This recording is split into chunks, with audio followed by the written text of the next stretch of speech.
6 months after humanity's declaration of war, the Galactic Council gathered again.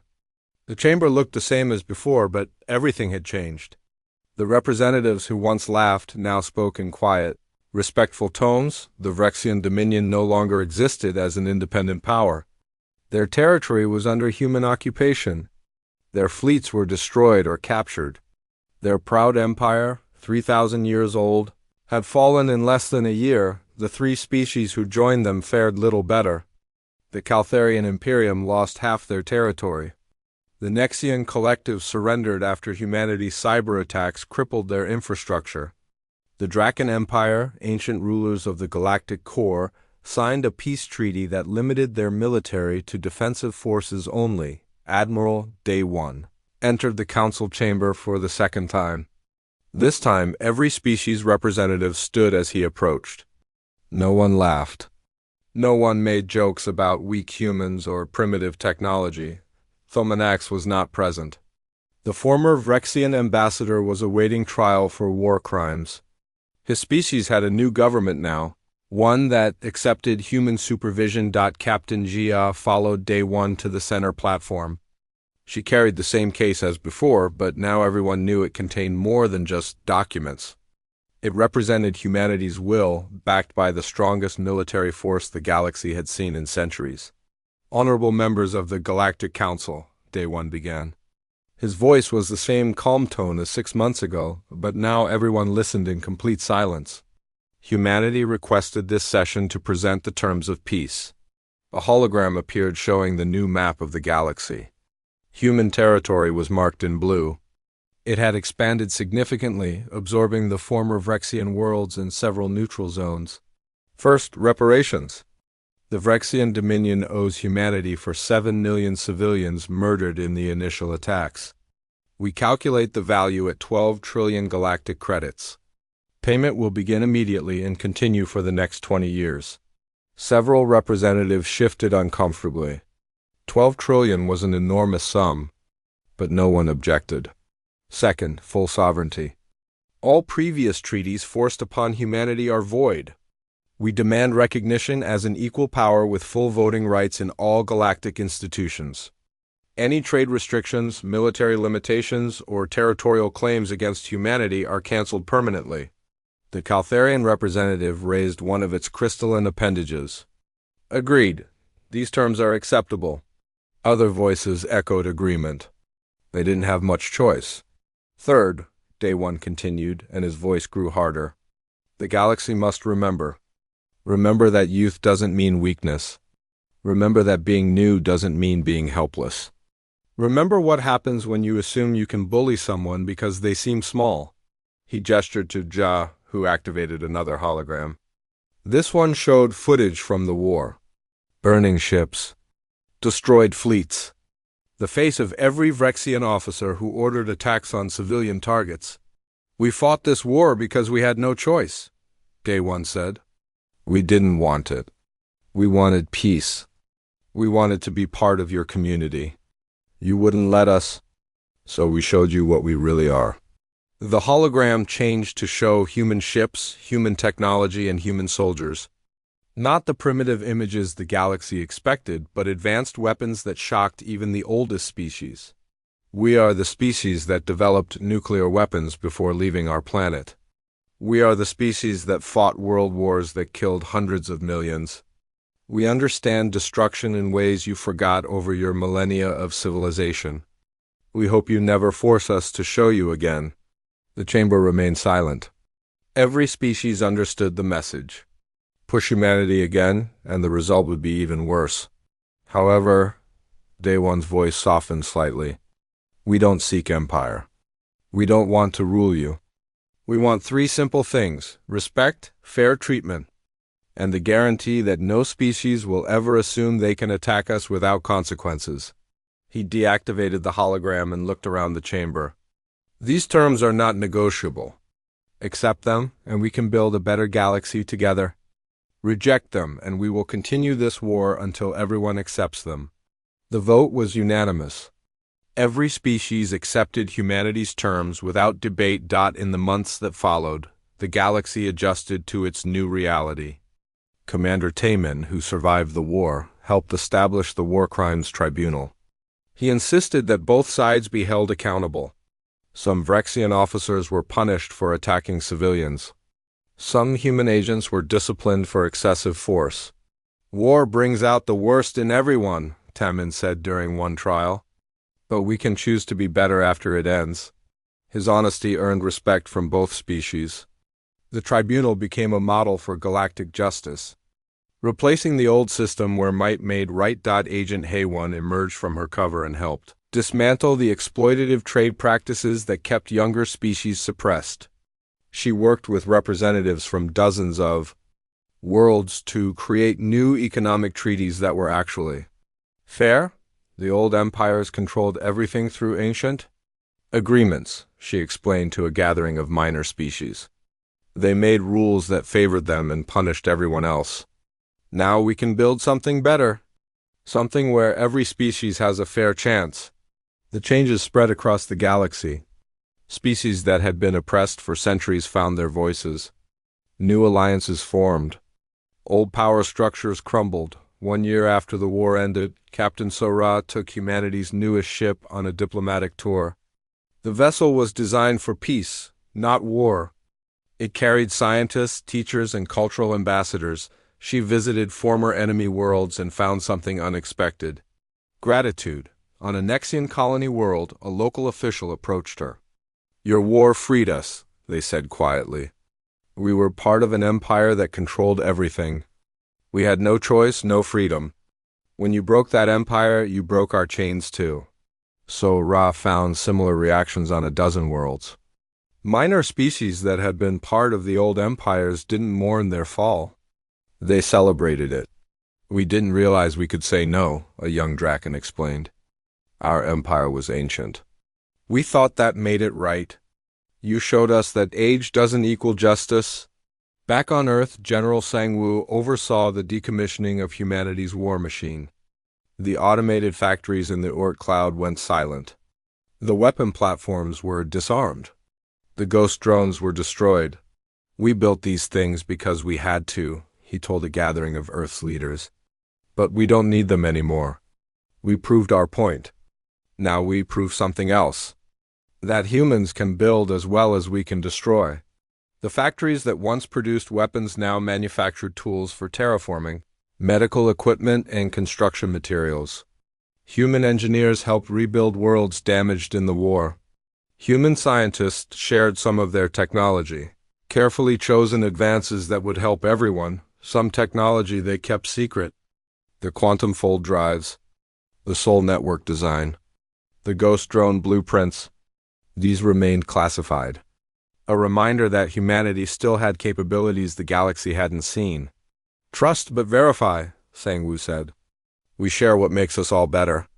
We keep what keeps us safe." The Galactic Council chamber held a memorial service for all who died in the war. Humans, Vrexians, Caltharians, Nexians, Drakons, and others. Billions of beings who would never go home. Admiral Day 1 stood before the memorial wall and placed his hand on it. Names scrolled past, too many to ever read completely. Human soldiers who died defending their worlds. Vrexian civilians caught in the fighting. Casualties from every species. "This is why we fight for peace," he said quietly. "Not because war is too hard, but because it's too easy. Too many die. Too much is destroyed. We must remember that every name here represents someone who mattered to someone else." The memorial became the most visited site on Axiom Prime. Representatives from every species came to pay respects. It reminded everyone what happened when diplomacy failed. In Earth's archives, they preserved Admiral Day 1's original declaration speech. Next to it, they placed copies of the surrender documents, peace treaties, and new galactic laws. The final display showed a simple inscription in 100 languages. The galaxy mocked humanity's declaration of war. 3 days later, the laughter stopped. Let no species ever make this mistake again. Humanity took its place among the stars as equals. Not conquerors, but partners. They had proven that determination could overcome any ancient advantage. That innovation mattered more than age. That being young didn't mean being weak. The old empires learned to respect them. The minor species learned they could be free. The galaxy learned that assumptions about power could be deadly wrong, and humanity learned something too. They learned that winning the war was only the beginning. The harder work was building something better in the peace that followed. 5 years after the war, Ambassador Myung gave her final speech to the Galactic Council before retiring. She was old now, tired from decades of service, but her voice was still strong. "We came to the stars hoping to find friends," she said. "We found oppression instead. We responded with strength, but we never forgot why we fought. Not for conquest, not for revenge, but for the simple right to exist as equals." She looked around the chamber at faces both familiar and strange. The galaxy is better now than it was before the war. Not because humanity won, but because everyone learned. We learned that might doesn't make right. That ancient doesn't mean superior. That every species deserves respect. Mi Young smiled. The emergency council session lasted 16 hours. Representatives argued, shouted, and demanded explanations. Some wanted to negotiate peace with humanity. Others wanted revenge. The Vexian Dominion was in chaos. Their military was crippled. Their supply lines were destroyed. Their communication networks barely functioned, but they were too proud to surrender. Instead, they called for help. 3 major powers answered. The Caltharian Imperium sent 2,000 warships. The Nexian Collective contributed 3,000 more. The Draken Empire, ancient rulers of the Galactic Core, deployed 5,000 of their most powerful vessels. Together with what remained of the Vexian fleet, the Alliance fielded over 15,000 ships, the largest military force assembled in 500 years. All of it aimed at humanity. "They are strong," the Caltharian Emperor declared in a galaxy-wide broadcast. "But they are still few. We will crush them through sheer numbers. We will show them that age and experience matter." The galaxy watched and wondered. Could humanity stand against such overwhelming force? Their surprise attack had been devastating, but now the element of surprise was gone. Now they faced enemies who knew what to expect. In Earth's command center, General Sang-woo studied the intelligence reports. His staff had counted every enemy ship, analyzed every fleet movement, and calculated the odds. "We're outnumbered 30-1, his chief analyst said. "Even with our technology advantage, that's a difficult fight." Sang-woo looked at the tactical display showing the enemy fleet gathering near the border of human space. 15,000 ships. The largest invasion force in recorded history. "Send orders to all fleet commanders," he said calmly. "Execute Protocol Cascade. It's time to show them what else we've been hiding." Lieutenant Yunji sat in a dark room surrounded by computer screens. She was a cyber warfare specialist, one of hundreds who had been preparing for this moment. Her job was to explain to the new recruits what made humanity different. "Listen carefully," she said to the nervous young officers around her. "Every species in the galaxy evolved slowly. They had millions of years to develop their technology. They created ethics and rules about what weapons were acceptable. They established conventions about how wars should be fought." She pulled up images on the main screen. Nuclear explosions. Cities reduced to ash, weapons designed to kill millions. "We developed nuclear weapons before we left our atmosphere," Unji continued. "We built weapons that could destroy our entire planet. We fought wars where we firebombed cities and killed civilians by the millions. We created artificial intelligence that could think faster than us and wondered every day if it would decide to destroy us." The young officers stared at the images in silence. "The galaxy thinks their ancient weapons are impressive," Yunji said. "They have plasma cannons and particle beams. They have shields and armor, but they also have rules, things they won't do, lines they won't cross. They developed these rules over thousands of years of civilization." She closed the images and looked at her students. "We don't have those rules. We never had time to develop them. When survival is at stake, humans will do anything. Build anything, use anything. The galaxy is about to learn what that means." The Allied fleet advanced toward human space with confidence. Their commanders had studied the reports from the first battles. They understood humanity's tricks now. The surprise attack wouldn't work twice. The Alliance fleet entered human territory in perfect formation. Their scouts swept ahead, checking for hidden asteroids or drone swarms. Their ships maintained maximum shields. They were ready for anything. What they weren't ready for was Earth's solar system itself. Colonel Jinwoo commanded the defense fleet protecting Earth. He had 1,700 ships to face 15,000. The math was impossible. The odds were suicide. Every military academy in the galaxy taught that you can't defend against a force 10 times your size. You retreat, regroup, and fight from a better position. Jinwoo didn't retreat. All ships to designated positions, he ordered. Activate the Sol Network? The Allied fleet jumped into Earth system expecting desperate resistance. Instead, they found Jinwoo's small fleet waiting in orbit around Earth. The planet itself looked peaceful, blue and white against the darkness of space. The Caltharian fleet commander, Empress Xia, broadcast an ultimatum. Surrender now, and we will spare your homeworld. Fight, and we will reduce Earth to ash. Jinwoo's response was simple. We gave you 3 days. You should have taken the offer. The Allied fleet advanced. And that's when they discovered the truth about Earth's solar system. The first warning was the satellites. Every satellite orbiting Earth, thousands of them, suddenly changed. Solar panels unfolded to reveal weapon ports. Communications arrays rotated to show targeting sensors. Weather satellites, GPS satellites, research satellites, all of them were weapons disguised as peaceful technology. They fired simultaneously. Thousands of laser beams and kinetic weapons hit the Allied vanguard. Dozens of ships exploded, but that was just the beginning. The moon's surface split open. Hidden doors slid aside to reveal massive railgun batteries built into the lunar crust. Weapons large enough to fire projectiles the size of buildings. They opened fire, and 3 Draken battleships simply ceased to exist. The Allied fleet scattered, trying to find cover. There was none. Every piece of space debris, every old satellite, every abandoned ship hull in the system was a weapon. Humanity had spent 20 years turning their entire solar system into a defensive fortress. Mars was worse. The red planet's surface cracked and split. Not from weapons fire, but from within.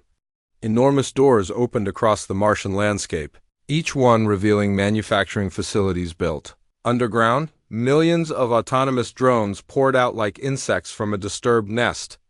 Each one was small, fast, and armed. They didn't need pilots or life support. They just needed targets. The drones swarmed the Allied fleet. Point defense systems shot down thousands, but there were millions more. They were cheap to produce, easy to replace, and terrifyingly effective. Fall back, Empress Xia ordered. Regroup beyond the asteroid belt. But even the asteroid belt was wrong. The rocks moved with purpose, following attack patterns, more hidden weapons. More surprises. Dr. Dae Young watched from the lunar research facility as the battle unfolded. He was an astrophysicist, not a soldier, but he had helped design the Sol Network. The idea was simple. Instead of defending just Earth, defend the entire solar system as a single integrated weapon platform. Network synchronization at 98%. His assistant reported. All platforms responding to command protocols. Every rocky planet, every moon, every large asteroid in the system was connected through quantum entanglement. They didn't just coordinate. They thought together, acted together, responded to threats in microseconds. The Allied fleet had brought 15,000 ships to conquer Earth. They expected a battle. They got a massacre. 6 hours after entering Earth's solar system, the Allied fleet retreated. They had lost 12,000 ships, 80% of their entire force. Earth's defense fleet lost 300 vessels. The survivors jumped to faster than light speed and ran. They broadcast warnings to the rest of the galaxy.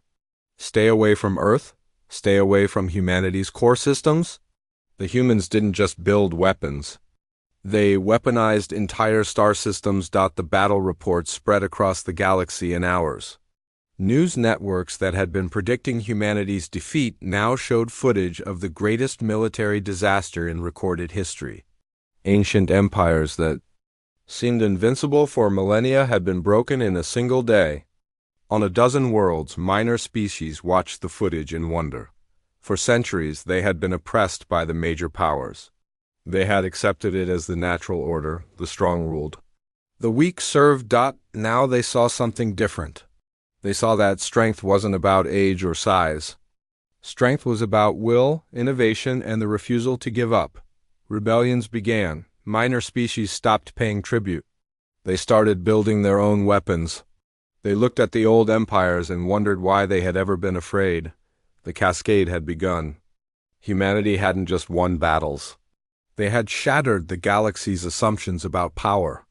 They had shown that the old order could be challenged, and they weren't done yet. In Earth's command center, General Sang-woo received reports from across the galaxy. The enemy alliance was in chaos. Supply lines collapsed. Trade networks failed. Species that had supported the war now begged for peace. The Vrexian Dominion has sent another surrender request, his aide said. The fifth one today. Rejected, Sang-woo said.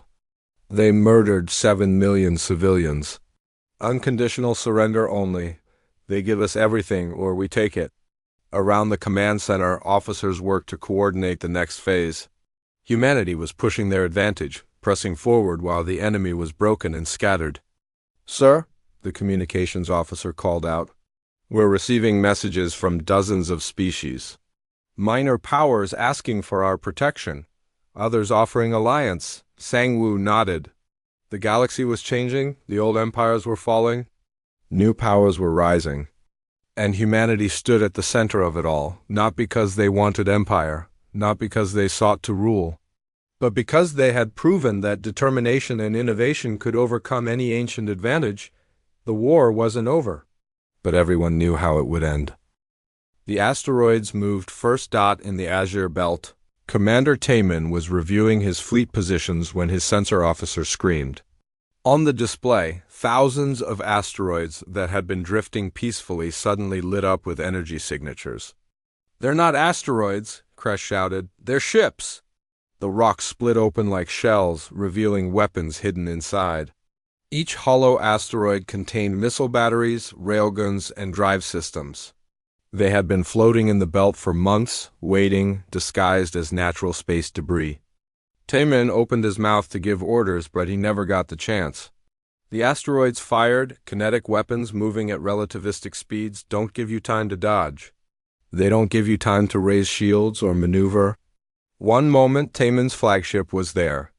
The next moment, it was debris. 300 Vrexian ships died in less than 5 minutes. The modified asteroids, 7,000 of them, tore through the fleet like it was made of paper. Each rock had been carefully positioned months ago. Each firing solution had been calculated in advance. The Vrexians never stood a chance, but the Azure Belt was just one location. In 73 star systems across Vrexian space.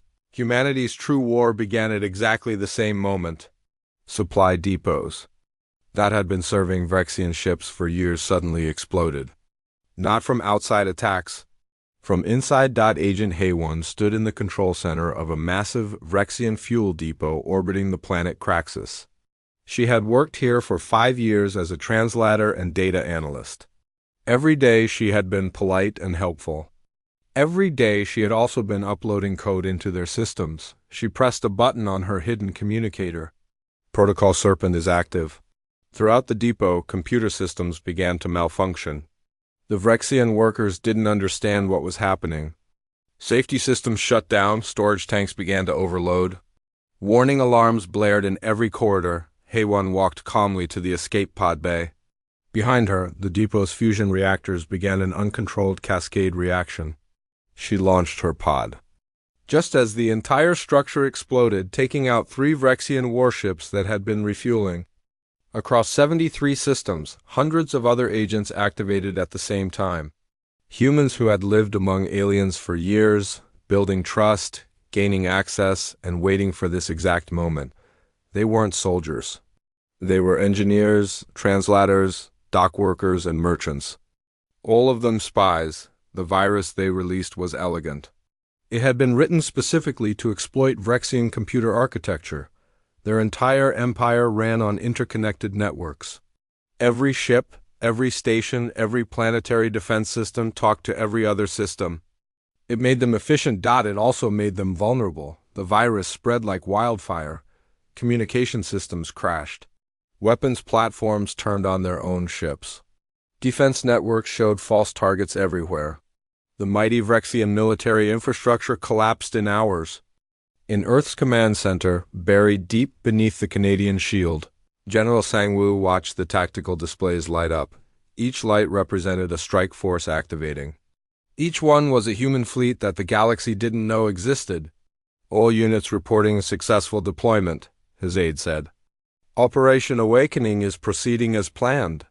Sang-woo nodded. Around him, the command center buzzed with activity. Hundreds of officers monitored different aspects of the offensive. They had practiced this moment in simulations thousands of times. Now it was real. Send the message to all fleet commanders, Sang-woo ordered. Phase 2 begins now. Captain Sora received the order aboard her flagship.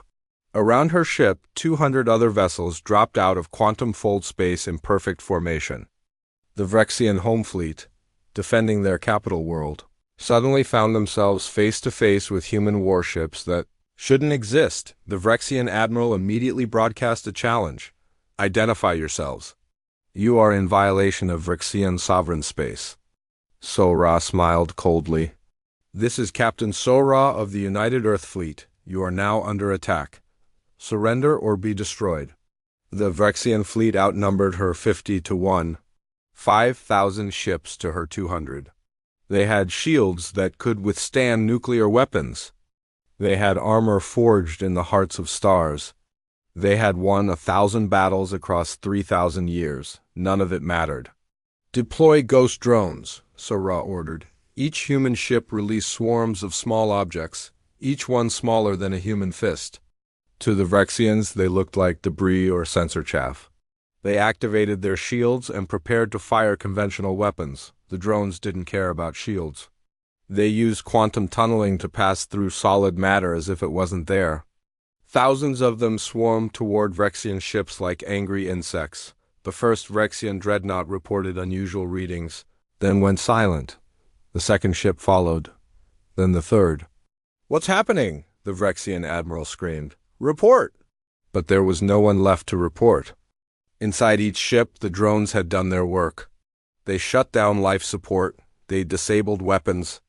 They killed command crews without damaging the ships themselves. In 12 hours, 5,000 Vrexian warships became 5,000 silent coffins drifting in space. The galaxy watched in horror. The news networks that had been broadcasting humanity's expected defeat suddenly showed images of destruction beyond comprehension. The Vrexian Dominion, one of the most powerful empires in galactic history, was being torn apart. On the Galactic Council floor, Thulminax stared at the reports with all 6 eyes. His species had ruled for 3,000 years. They had conquered worlds before humanity learned to write.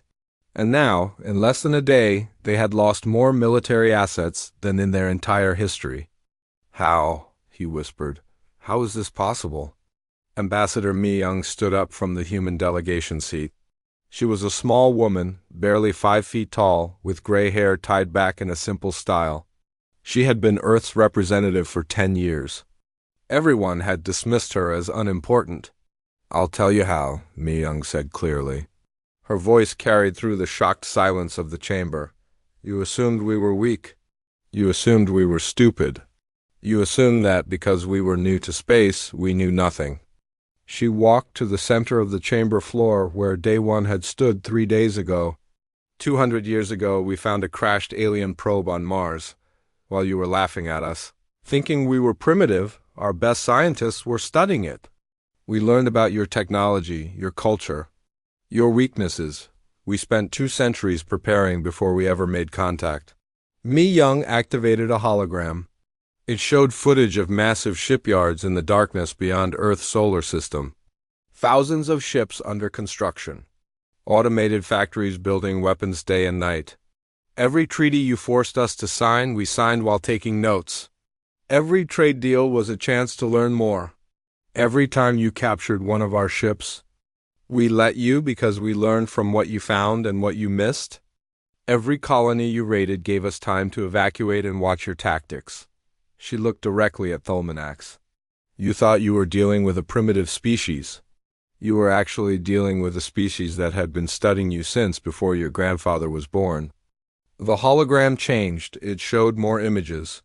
Secret mining operations on dead worlds. Research stations hidden in nebulae.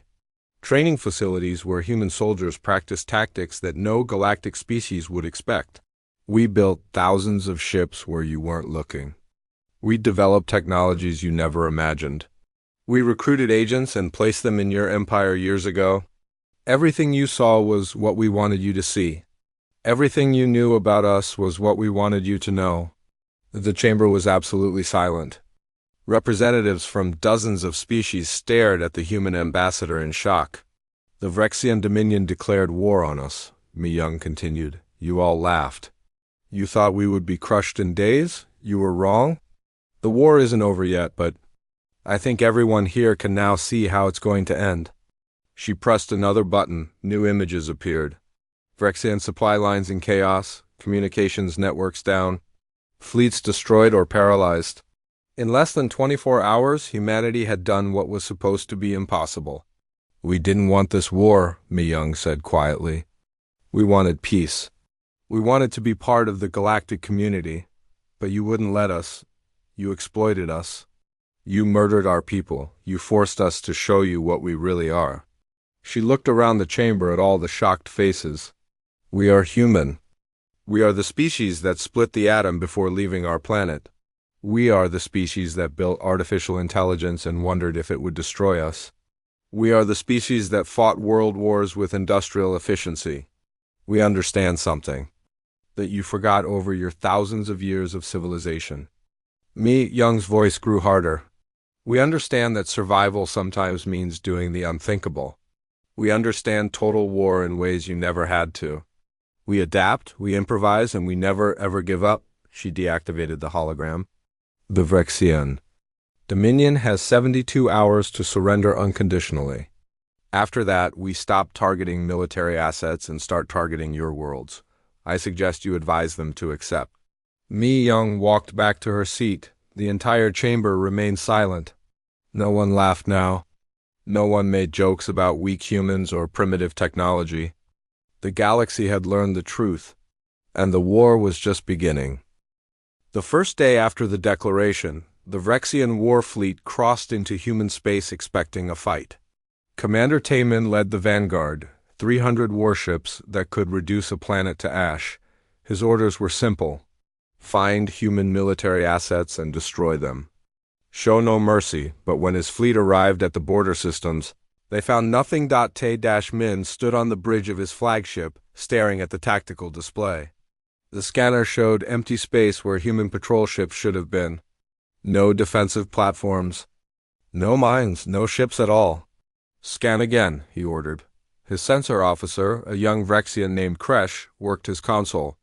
Scanning complete, Commander. No contacts. The sector is empty. They ran, Taemin's second officer said with satisfaction. The humans saw our fleet and fled like the cowards they are. Taemin wasn't so sure, but he couldn't argue with the evidence. Every human ship in the border sectors had disappeared. He sent orders to his fleet, advance deeper. Find the humans wherever they were hiding. Back on Vrexia Prime, the capital world of the Dominion, news networks broadcast the invasion to billions of viewers. Footage showed Vrexian ships moving through empty human space. Reporters called it the fastest victory in galactic history. The humans declared war 3 days ago, one reporter announced cheerfully.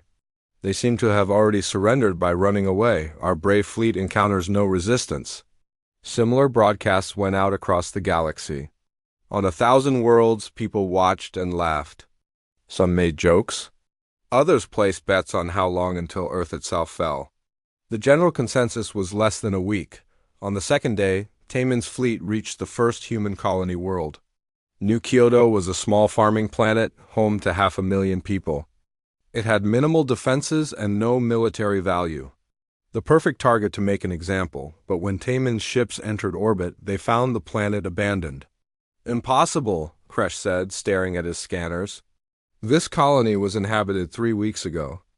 Our intelligence showed active settlements, farms, and infrastructure. Taemin ordered shuttles down to the surface. The landing teams found empty cities, not destroyed, not bombed, just empty. Every building was intact. The power was still running. Food was still in refrigerators. But every single human was gone. They evacuated, Taemin said slowly. Completely evacuated. Recently too? Some of this food is still fresh? His second officer frowned. How could they evacuate 500,000?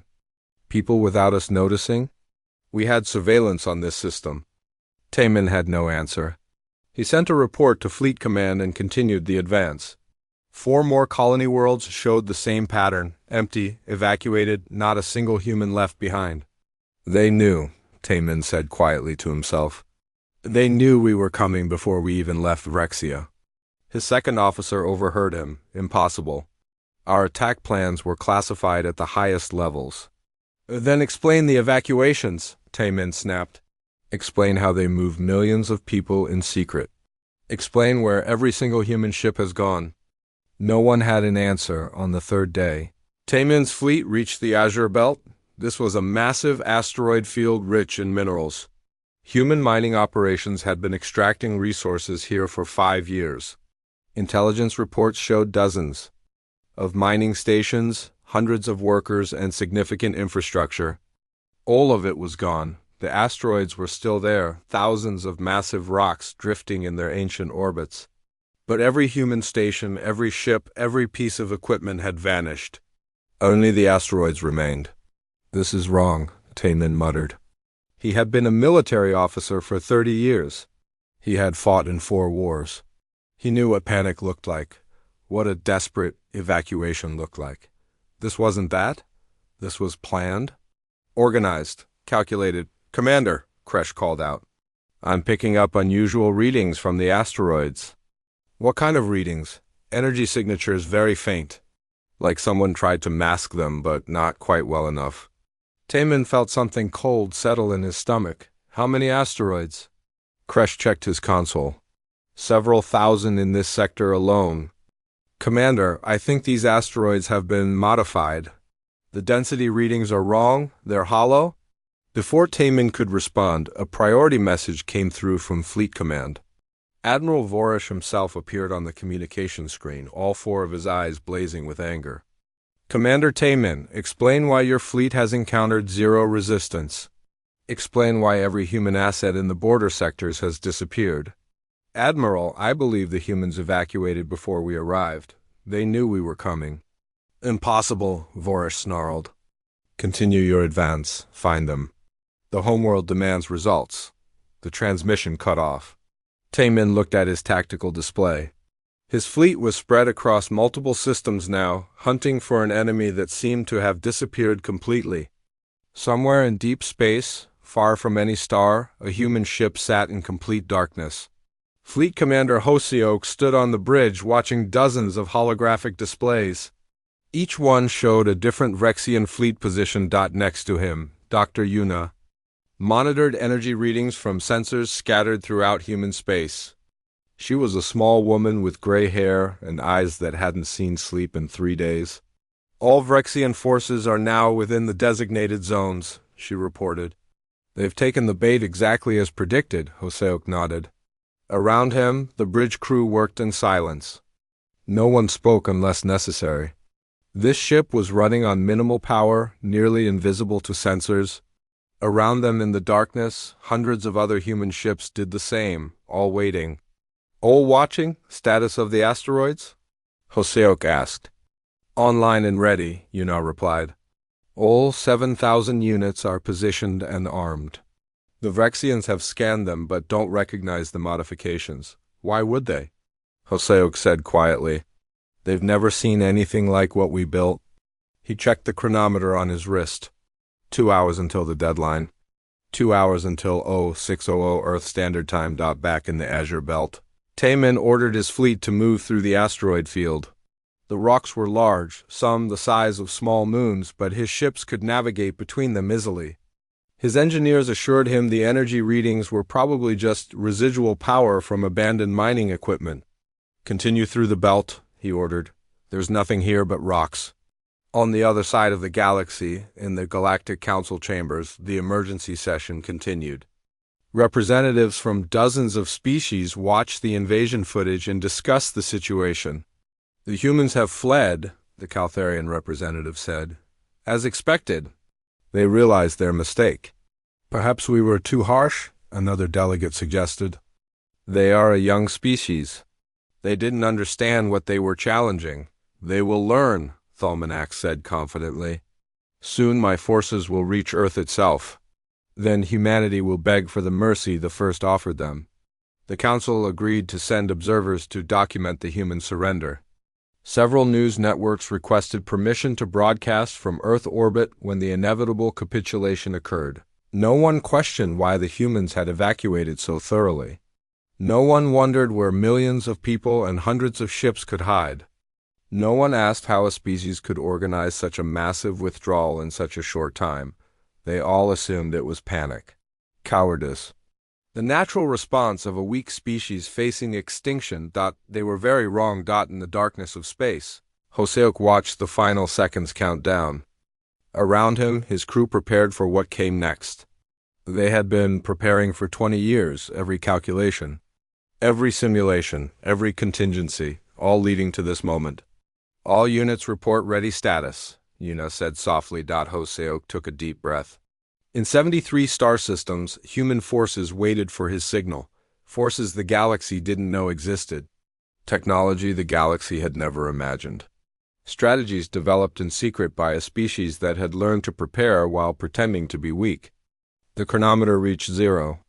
"Execute," Hoseok said, and across 73 star systems simultaneously, humanity stopped hiding and showed what they had really been doing for the past 20 years. The council chamber on Axiom Prime was the largest room Admiral Day 1 had ever seen. It stretched so far that the ceiling disappeared into artificial clouds. Thousands of seats rose in circular tiers, each one filled with an alien representative, from species that had ruled the galaxy for longer than humans had existed. Day 1 stood in the center of the chamber floor, a single human in his dark blue uniform. His boots clicked against the smooth stone as he walked to the speaking platform. Behind him, Captain Jia followed silently. She carried a small case that contained documents no one in this room knew about. The murmuring stopped when Day 1 reached the platform. He looked up at the sea of alien faces. Some had multiple eyes. Others had scales or fur or skin that glowed with bioluminescence. All of them were watching him with the same expression. Amusement. "Honorable members of the Galactic Council," Day 1 began. His voice echoed through the chamber. "Humanity requests your attention on a matter of extreme urgency."